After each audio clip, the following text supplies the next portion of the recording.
Freddie Burns is no longer the last England player to score points in a win over the All Blacks at Twickenham.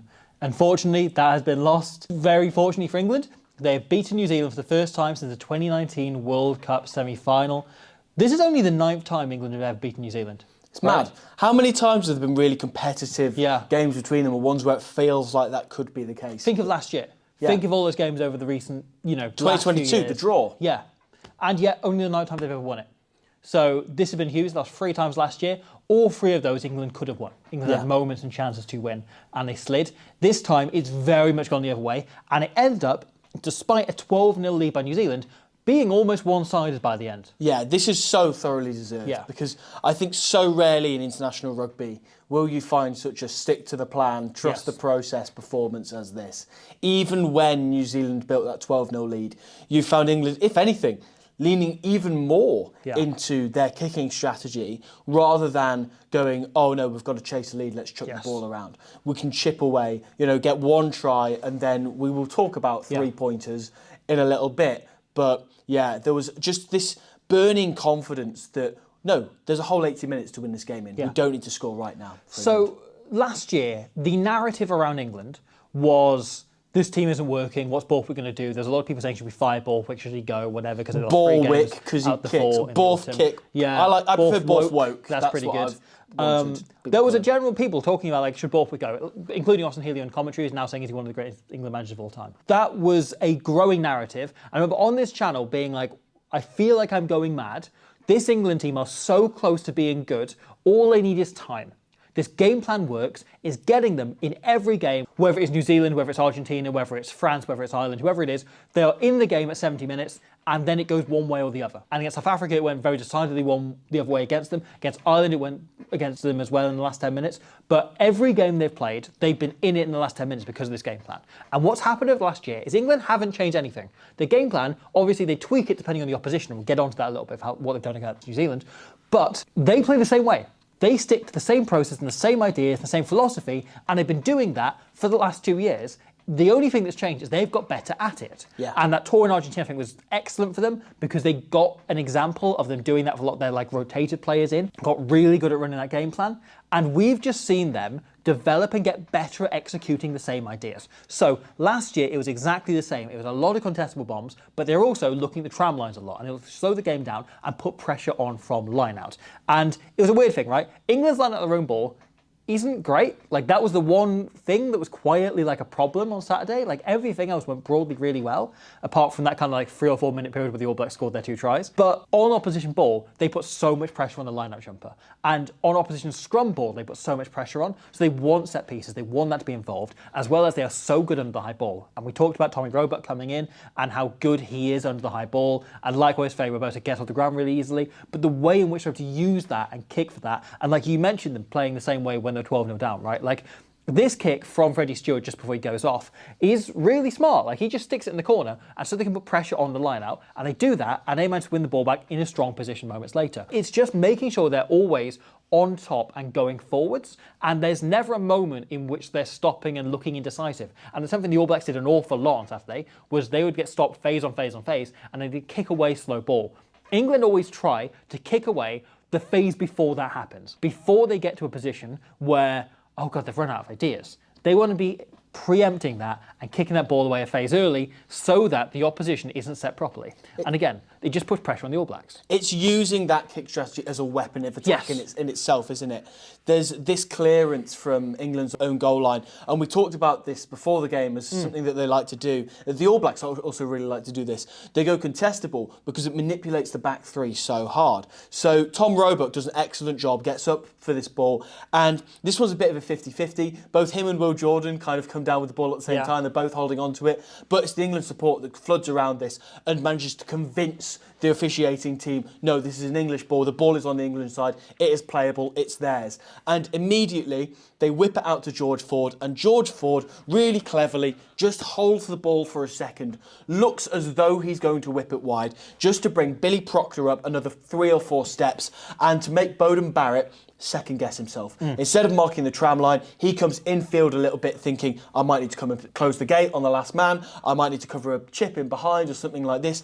Anything can happen because Ford is looking up, he's looking at his players and what they can bring to the attack. Instead, at that point, the one area that the All Blacks have left unmarked is the left-hand touchline, which George Ford pumps the ball down to. They get 50-22. They've made about an 80-metre net gain off this from about 3 players touching the ball. It's honestly incredible the way that they use this pressurised game to open up an attack, because the same works in inverse as well. If people sit off, it allows you to then play with the ball a little bit more. Or here on this one, George Ford spots that Billy Proctor again has dropped into the backfield. I'm not entirely sure why. I think it's something we've seen the All Blacks do a handful of times, where like Rico Ioane every now and again drops back from the 13 channel. I think it's just a holdover from kind of that. And often they have their 13 will fill in on the wing and they end up there. Whatever reason. Might be convenience. Yeah. Proctor ends up at fullback, and he's not a regular fullback, not a regular international fullback at the, certainly. And so he hangs it in a really smart bit of dead space that is perfectly between the zone you want the winger chasing back into to recover and where you want the fullback as Proctor coming forward into. And so, because there's a moment of indecision, Proctor goes up for it. He's not quite sure, is this my ball, is it not? He goes up for it in the end. But Stewart, meanwhile, is both taller than Proctor and also in a straight line knows exactly what he's doing. And he gets up, wins it back, England in possession in the opposition half, and they flood forward and make a break moments later, favour Bosa down the far wing. Yeah, that sort of kick's really in fashion at the moment. All that everybody's doing it this autumn because of, I think everyone's gotten used to the new kicking laws of 12 months ago, because this is kind of the least protected space on the field. Even if you could get a little bit more territory, this kind of, it's worth the sacrifice to potentially get the ball back, because nobody can stand there to block you from getting the ball, but it's the furthest you have to run still. Yes, absolutely. And so England exploit that really well. They just kept a real eye on where they're hanging high balls and who they're kicking to and what the All Black personnel, what their backfield looked like. You've got this bomb by George Ford, a classic spiral bomb off a goal line dropout, where he just sends it like miles into the air, leaves the stadium, like it's coming down. It's like there's a small burst of rain because he's burst a cloud that comes down straight on Bowden Barrett and causes him to drop the ball. Really rare that Bowden drops these balls. He's so good on the high ball. But generally they were kicking down tram lines and staying contestable because they knew they could try and catch out that kind of transition. They want to find the space between where the defensive line becomes the backfield and try and exploit that and keep themselves always moving forward. It's interesting. So that spiral bomb, we both looked at that and thought, oh, he's going to do it, isn't he? He's going for the drop goal. And that is an area of the game that we have to talk about. So there was just getting to this moment with 5 minutes to half time where it just sort of petered out. Both teams were trying to land blows on each other and nothing was really landing for about a 10-minute segment of the game until George Ford decided, no, this game's about me now. I'm going to grab this. And it's brilliant because not only is the setup really nice that they get into the 22 and they don't mess about, they go for pretty much the exact right amount of phases where the opposition aren't thinking about drop goals, but also, England aren't risking losing the ball or getting a loose carry or getting behind the gain line or getting the All Blacks get on top in D or anything like that. But the main thing is, in the first half of that game, the All Blacks conceded 0 penalties, which is incredible. Like, that deserves so much praise. And so at that point, George Ford sits back in the pocket and slots over a three-pointer completely effortlessly. And then a moment later, they get down the field and he does exactly the same thing again. They've clawed back 6 points to turn it into a 12-11 half-time scoreline. What the hell do you say as an All Blacks leadership team? Other than, because you want to say, oh yeah, discipline, lads. We can sort that out. Let's take an extra step at the breakdown or whatever it is. Well, you want to say something like that, oh, let's leave these breakdowns alone. But instead, all you can kind of go is, oh, we need to stop them from getting into our half. But obviously they have that kicking game which gets them into our half. What do we do about that, lads? Right, the second drop goal comes from the All Blacks standing off forward a little bit and expecting that kick. And they have a heavier backfield than before. They're playing 4 in the backfield, partly because England are under 22, and generally they do kick the ball. But Ford keeps it in hand. He's looking up. He's seeing the pressure is less on him because they expect him to kick it. And so he's able to drop those passes off and distribute. And he plays it so smartly because people think of him as, it came out there in the last 5 minutes. It is my favourite version of the England national rugby union team, which is 14 bodyguards and the one lad who can kick real good. And there's just there's 14 bodyguards kind of helping. And Johnny Wilkinson. Yes. Is what you're trying to say. So yeah, Johnny Wilkinson, George Ford. It's when they're at the most fun, right? It's actually they're just being really regressive and really boring. I kind of really enjoy watching that England. It's not boring. The level of me as a neutral rather than a Welsh fan. Yeah, but I really like that. I really like that as a different way of playing the game. Yeah. Right? And kind of only England and Namibia in the 2011 World Cup have ever truly mastered it. What a performance, Tynes Kotzer. They should have one picked of the Tynes greats. Kotzer They for should England. have. But when that comes out, that's great. But we are guilty, I think, of thinking of George Ford now as a very conservative fly half. And he isn't. No. For years, he was one of the best attack managers in the game. He reads the game better than almost probably any other player I've ever seen. I've never seen him play with his rugby IQ, right? And so he's thinking holistically over 80 minutes with those drop goals. But he's also thinking on a more micro scale of how are the options standing up to me? What does this lead to them doing, as well as us keeping ourselves in touch and going 1 point behind instead of being 5 behind, 7 behind.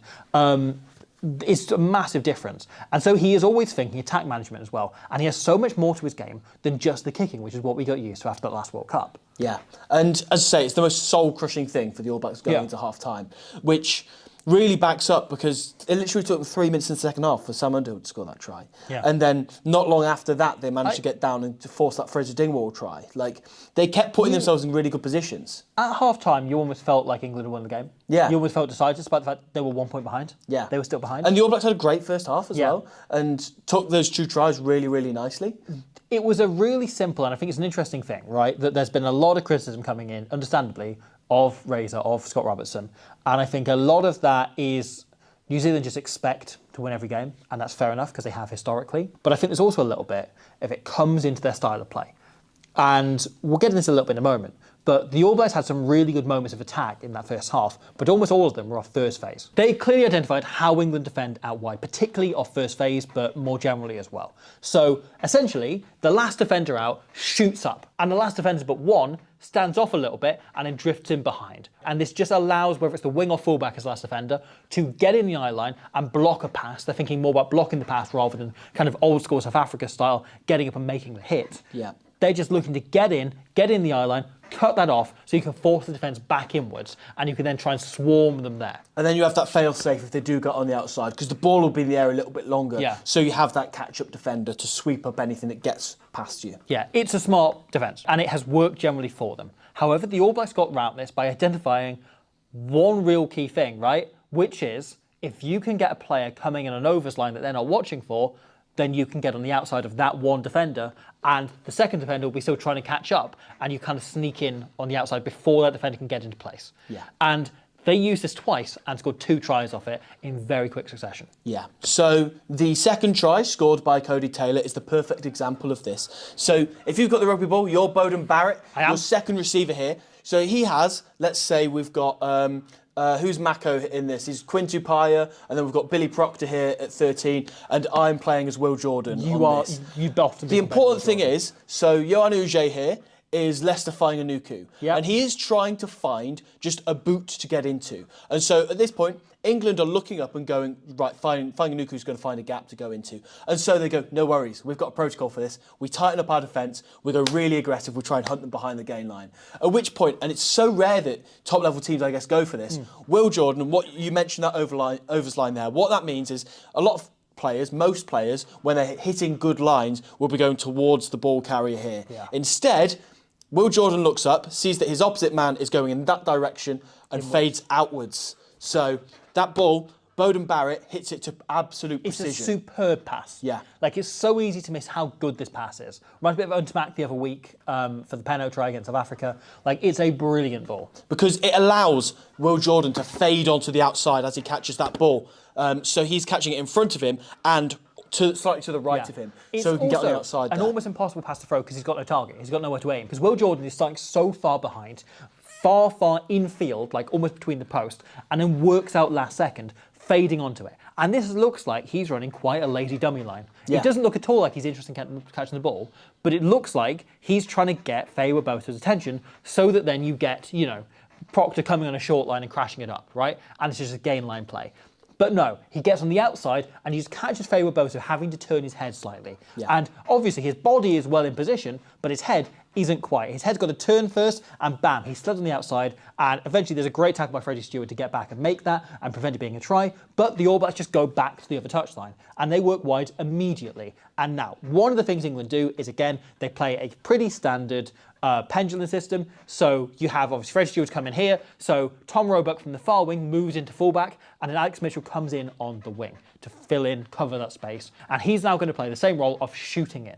And Beauden Barrett spots us immediately. So him and Larkai both take the ball, and Larkai just immediately slings out to Beauden Barrett. There's a space there, Bowden's called for it. Doesn't even take a step. He holds his feet and gives it straight away. And Beauden looks up and sees he has 3 or 4 options here. The best option on paper is to throw it to Simon Parker here. If you've got stills, which is all we've got to go on, thank you Alternation Series once again, and you would hit Simon Parker, he would then draw and give, and you'd put your winger away, or Cody Taylor in this case, away in the corner. That is the obvious option. However, Alex Mitchell has read this and is shooting up to try and hit Parker before he can get the pass away the moment. That would be a long take pass. Man and ball. Yeah. So it allows Mitchell time to close the space. Plenty of time in the air. That would be what you'd go for. The second most obvious option is you hit Ethan de Groot here, who is coming in on a short line. He would make well over the gain line. He'd probably get up to like a metre or 2 out from the line. Then you look for his pick and goes. Beauden Barrett goes for neither of those. He instead hits Quinn Tupaia on a short line, who has time.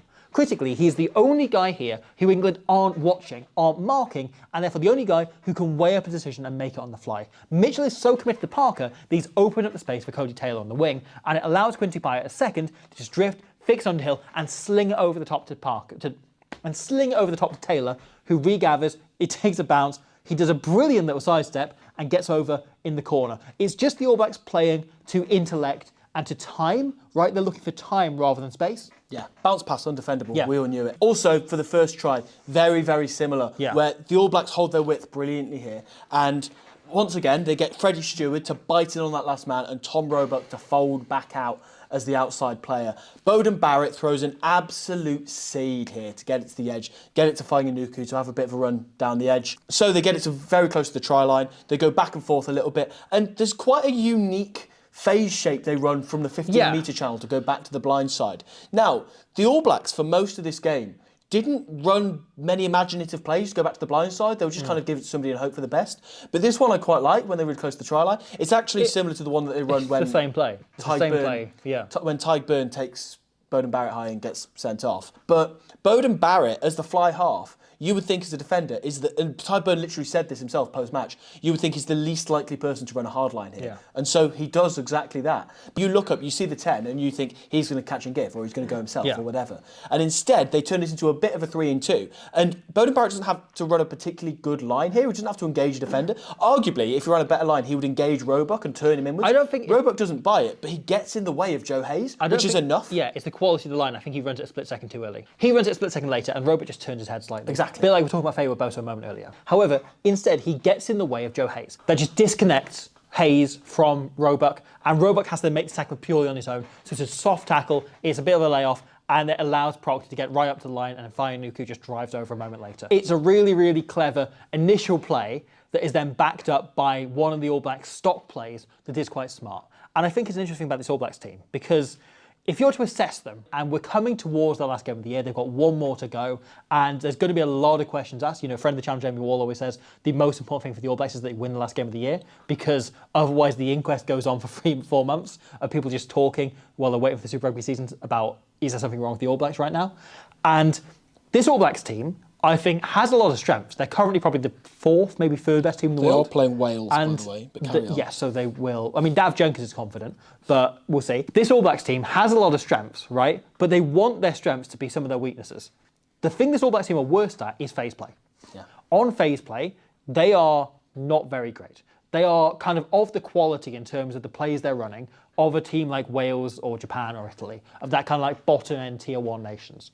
And yet, they lean into that as though it's their strength. And they're regularly running plays kind of like this. If you have a look at this, like where they just run this like couple of passes out and it gets out to someone in midfield who then either they've got like a hit boot option, the boot option out the back is often just left with nothing but a wide ball to the wing. And so if the defence covers it, which most defences of this quality against the teams like England, South Africa, Ireland are going to, they've essentially got nothing to do but either kick the ball or step back in and try and carry yourself or sling a wide ball where that'll be covered easily.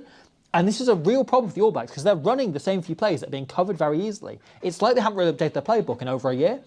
And that becomes a bit of an issue when everyone knows what's coming ahead of time. Think about that comedically bad tap play that they did. Yeah. That's done the rounds online. Now, a part of why they did this is because Bowden Barrett had an injured quad, so wasn't kicking for the line all game. Kicked the ball just 6 times all game. Yeah, exactly. So barely kicked the ball because he was carrying an injury, and then came off early for Damien McKenzie for that reason. But instead, they go for a tap play here. First carry, they're on the game, well, I say the game line, it's from a penalty, so there isn't really a game line, but they move forward. And then by phase 3, they've already lost all momentum.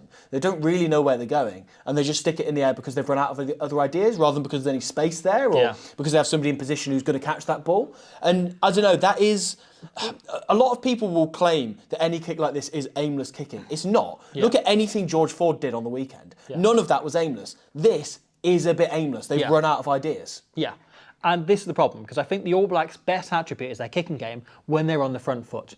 But they're spending so much of the time on the front foot, instead trying to play phase play and going through 10, 15 phases of play, or at least like 5 or 6, before they're kicking it away. And oppositions are marking up really well. Against Wales, they'll probably be fine playing phase play an awful lot, because they're, team with a new defence, new coach, and also a team that's not great in the first place. Yeah. So they'll probably be okay with that. Because they have better players than Wales, so they'll be fine. If they want to be beating teams like... obviously they beat Ireland a few weeks ago, but the teams above that, so France, New Zealand, South Africa, regularly, and England themselves, rather than winning like 1 out of 5 or so on, the kind of hit rate they've had this year against those teams, right? Which is they beat South Africa once, they've lost once, and they've lost to England once, teams in that kind of calibre, that kind of top 4 alongside them. They need to be leaning into the kicking game and kicking on first phase more. And they're doing a little bit of that, and that's when they're at the best. But instead, I think there's a little bit of them that is so caught up in the old school All Blacks jersey and All Blacks magic of, we play simple rugby, have our identity. Exciting rugby, we have our identity. They're playing to identity rather than who this team naturally are. Yeah. And I wonder whether that's something that needs to change, because England are a team who understand their identity and play to it perfectly and found point after point and possession after possession. Like George 450-22 you mentioned earlier, right? Immediately leads to a try for Fraser Dingwall. And it's such an easy, simple ball. It feels like probably a bit of like analysis in the week of like how much emphasis New Zealand put on Billy Proctor in that 13 channel to make a decision himself. He simply misreads this. He sees this ball come out to Ollie Lawrence, and he goes, okay, this is going out the back to George Ford, and he goes to watch Ford, and meanwhile, you've got 2 players coming in on Ollie Lawrence, and that means a simple ball to Fraser Dingwall, really short line, is all it takes to unlock the defence and score. And arguably, the bad thing about this is the 2 defenders that they choose to leave on Ollie Lawrence, i.e. they are Quinn Tupaia and Leroy Carter. And instead, in the back, you've got Peter Luckeye here defending in the 10 channel, is essentially a wasted man because he doesn't get to somebody. And you've got Cody Taylor, who is tail gunning. Ideally, you want either one of those, it doesn't really matter which one, to get across to that first receiver channel and to put a bit of pressure on there so everybody else can slide out one. Meaning that if Tupaia then wants to, tell Billy Proctor on his outside, I'll watch Dingwall on the short one, he can at least get a weak shoulder and slow him down rather than having a run in completely untouched. So Proctor can make that call and go for George Ford. But instead, there's just a sheer disconnect, I think, from the back of the line out to the backline defence in there. Cody Taylor's what, 33, 34? Like, he's getting on a bit. He's experienced. But he's now an hour into the game. He's at the end of his season. He needs to be off by here because he's not bringing any impact here, right? Samasono Takeaho's rapid as well. So. He's not getting out quick enough. And this isn't a massive problem unless England run this one play, in which case it is. Yeah. And England do, because they're so smart recognising, the analysis team are superb. Borthwick, again, we've talked about, so data-driven, so focused on what happens, what works, what lands, and they don't run plays they don't expect to come off at least a certain percentage of the time, right? They're not going to put up a bomb that's 50-50 if they don't have penalty advantage. Yeah. But what they will do is they will run a short ball like this that they think, well, if Proctor slips off, then we're going through to score. If Proctor comes in, we're making the gain line, and we can then play from there, potentially even look for a drop goal. And they're just incredibly intelligent about the options they take. And the All Blacks, I feel, on the other hand, I don't think it's necessarily a problem, but they're kind of too in love with the way they played in the past. And it leads to them, when they end up in the second half, they just didn't get a launch pad for that strike moves they had that target the outside of the last English defender, right? They didn't get a scrum and either touchline to launch off. And the lineouts generally either were disrupted by England or they looked to Maul because they're in a decent position. And then by the time they looked to work it out, that wasn't on anymore, or they only run crash ball plays or so on. Or DMAC came on and kind of changed the picture of what they wanted from 10. They were running fewer kind of I'd say like selfless first like initial passes off him, as Bowden will often throw. There's just like long missed passes where he barely has the ball in and out his hands. So I don't know, like it was a little bit like they only had one way of attacking England, and when that was taken away from them by circumstance rather than England themselves, and I'm sure England would have had a contingency plan in the second half because they almost always do. They're very good at problem solving live. They didn't have anywhere they could go. Where England always never had a moment where they looked panicked.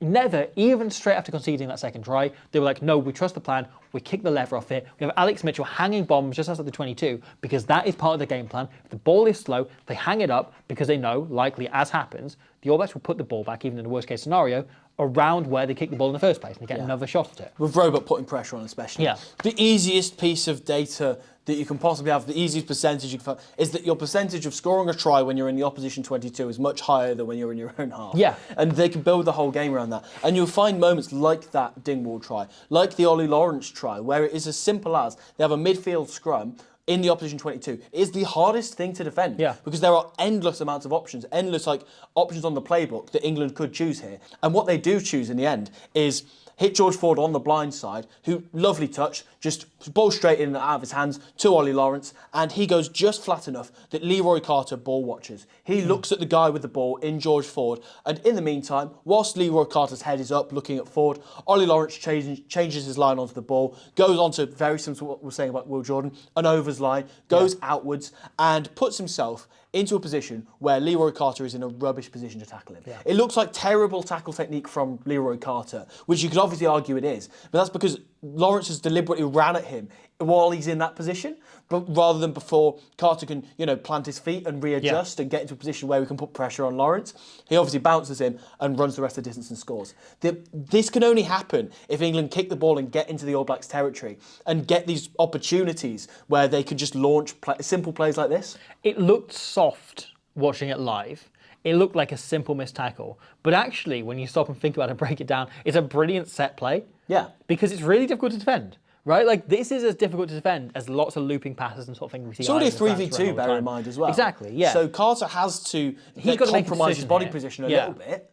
And he's got to buy time for the fullback to get across and cover that. Yeah. So he is therefore looking to buy time and put his body in the way.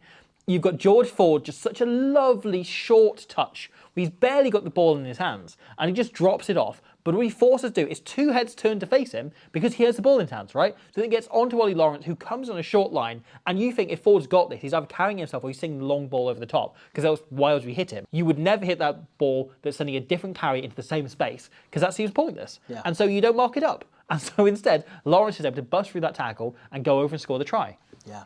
England, excellent. What a performance really from them. Good. Really good. Like, Steve Borthwick deserves endless praise for the fact that he copped so much flack for his game plan, his selections, for all sorts, his performances, everything. And he's trusted his own process. He knows that results were going to come of this. Yeah. And it's exactly what he deserves. People booed George Ford coming onto the field last year. That's insane. Mental. He was the hero of this game. Yeah, he was player of the match. Undoubtedly. No one's going to argue with that. I thought there were some really stand-up performances elsewhere in that England team. You could basically list off the entire team, frankly. Guy Pepper's bloody good, isn't he? Guy Pepper's excellent and has we've really not stepped up to mentioned him international level again, like this autumn internationals. Ben Earl had a good game. Everyone you can list through. But again, both front rows. The one thing that he has tweaked from last year is that he's clearly selected the team to play to this game plan, rather than just picking his 15 best rugby players, and I love that. Like, it's working properly. Yeah, and he's built a lot of depth quietly. Yeah. There's so many players that can slot into the Which is reflected in his team selection against Argentina, where he's given some of those guys an opportunity. New Zealand are going to lose to Wales this weekend, and it'll be the biggest upset in international rugby history. Yeah. So this New Zealand team, I think, are weird because they are much better than people give them credit for, but also I think their biggest obstacles themselves. Yeah, because they're playing a game plan that doesn't suit the players they currently have. Yeah. And it's weird. This will sound really insulting to New Zealand rugby fans because they're a much better team than Italy. But I can't help but look at them and think, like, they need to start playing a game plan similar to how Italy play, like, territorially. In terms of they just try and bite off literally everything. You've got a 10 with, like, the best kicking for space in the world. Look, Paolo Garbisi, when he's playing 10 for Italy, is constantly trying to imitate Bowden Barrett with his kicking game. And I don't know, make use of that. New Zealand are undoubtedly not the best team in the world at the minute, and they need to stop trying to play like they are. And there's a little bit of they're still playing with the kind of attitude and approach that they had that was so successful with them between sort of, 2008 and 2017, and they've carried that on through the last World Cup cycle, and that kind of kicking to feed the attack, except the attack isn't the thing that's working right now, except occasionally first phase. The thing that's working is the kicking. I need to be leaning into that. They need to be kicking more three-pointers. They need to be kind of like... I don't want to accuse them of arrogance or anything, because I don't think it's that. I don't think it is. I think it's pride in the jersey and pride in the way they played for 100 years. And everyone else adapts, right? Yeah. And New Zealand have never had to. When have we ever seen an All Black team whose strength is something other than like the passing game? Yeah. It's very rare. And that's on the quiet, game, and it isn't on the quiet like their kicking game in 2015 really fed their attack or anything. Sure, or they've had periods where their maul's really good. With the defence and so on. But I don't know. They are good at all of these things. They are. But you're right that their biggest strength at and the maybe moment... I'm making too much out of this. It's my gut. It's what I feel is that this All Blacks team are playing the wrong way. Yeah. And they're playing that way. I understand completely because they're the All Blacks, because of the jersey they're wearing. And if this was Scott Robertson coaching the same group of players, but they were called Ireland, they were from Ireland, they would probably be changing the way they play right now. Yeah. But they're not. I don't know. Huge win for England. Brilliant win for England. They roll on. They have Argentina coming up and then the Six Nations. They'll be going into really confident that they're going to win this. Yeah.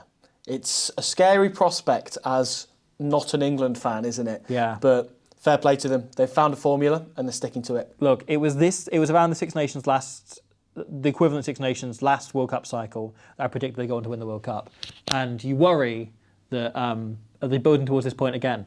And it'll look less insane than I did back then. Do we want to jinx them now? It worked.